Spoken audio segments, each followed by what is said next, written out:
In today's episode, I want to talk about a transition for one of our musicians here at St. Philip the Deacon. Stay tuned.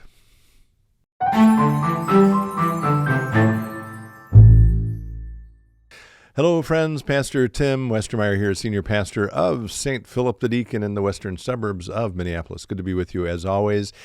We took a week off, which feels like a lot longer than that. As I think I mentioned in my last episode, it's been a little bit of a busy time for me. I'm not complaining about that. It's just true. We were out east. My wife and I were out east a few weeks ago for our youngest son, and then it was Holy Week and Easter, and then a couple weekends ago, our oldest son got married. Maybe we'll throw a picture or two up of that. It was a wonderful, wonderful weekend, and we couldn't be more delighted for him and his now wife, and enjoyed spending time with family and friends. So we're still sort of recovering from that, if I'm honest. But again, in a good way. I'm wearing purple today because this evening, the night that I'm taping this, we are hosting Coach Kevin O'Connell, the head coach of the Minnesota Vikings, for our final Faith and Life event. So we will also link to that event. We're publishing this the next day. Hopefully the archived recording of that will be available by then, and we can provide a link to that in case you missed it. But we're looking forward to that concluding event in the Faith and Life lecture series. And then today, I wanted to share some news which you may already have heard if you're connected to St. Philip the Deacon, because the morning that this episode goes out, we're going to be sharing with the congregation some sad news, which is that Kraig Windschitl, our organist of not quite 3 years now, has accepted another position at another church. And I just want to provide a little bit of context for that in this episode. Again, Kraig's been with us for 3 years. He's been a wonderful part of our team. He's an incredible musician. We're profoundly grateful for all he's meant to us. And I guess I want to say, I'm reinforcing some things that were in the letter announcing all of this, but the good news, if you want to call it that, is that Kraig loves St. Philip the Deacon. And you're welcome to talk to Kraig about this if you'd like. Kraig would say, actually, that in a very real way, this congregation saved him from leaving church music entirely. When we hired him, again, not quite 3 years ago, he was seriously considering walking away from church music to become a nurse. So he will be eternally grateful to this congregation for giving him a healthy place to make music in. And again, we are so grateful for the music he's made here over the last 3 years. And then so you say, well, if he loves St. Philip the Deacon, why is he leaving? And the reason for that is also quite simple. Kraig grew up as a Roman Catholic. He still considers himself a Roman Catholic. And the unopening came up at a local Catholic parish, Holy Name of Jesus. And after deep discernment and prayer and talking to his spiritual director, he felt called to go back to the church tradition that shaped and formed him.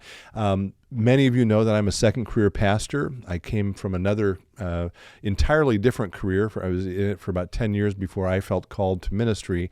And so when Kraig shared the news of his departure to go to this other church with me, I was, of course, disappointed.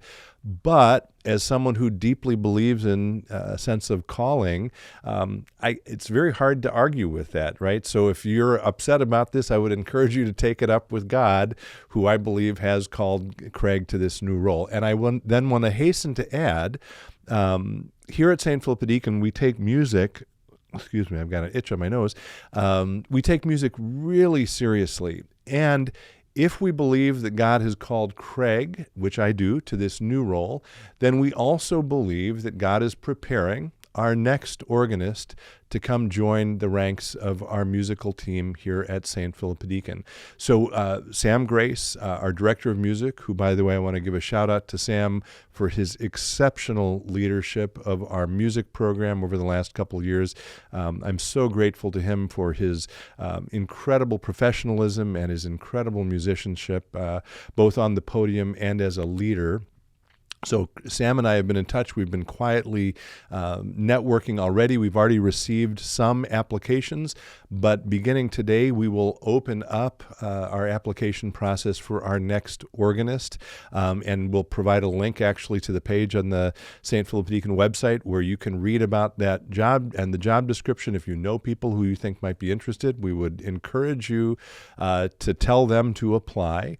And maybe maybe I'm getting into the deep weeds, but as long as we're talking about this, two sort of specific things about that role. Again, we're looking for our next organist. In addition to playing organ, Kraig also leads our 1045 contemporary service and also conducts our bell choir. If the next person we bring on as our next organist is interested and able to do those things, then great. That will be part of his or her portfolio.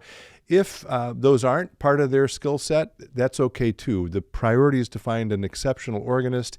If that person doesn't have the skills to lead our bell choir or lead our contemporary service, we will find other people to do those things. And you have my commitment again that we'll find exceptionally gifted people to do all of those things, or maybe one to do all of them. We will see. So again, I wanted to share news about this sort of face-to-face with all of you. I would encourage you, as always at moments of transition like this, please keep Kraig in your prayers as he prepares to take on this new role. He'll be with us, by the way, through the end of July. So he's with us for a few months yet, and he'll finish up the organ concert series that he plans and manages, and he'll play in this summer, so through the end of July. But keep him in your prayers as he prepares to make that transition. And of course, keep St. Philip Deacon in your prayers as well as we prepare to welcome a new person onto our staff whenever we find that individual. So that's the news for today. As always, thanks for being with me. Be well, stay in touch, and God bless.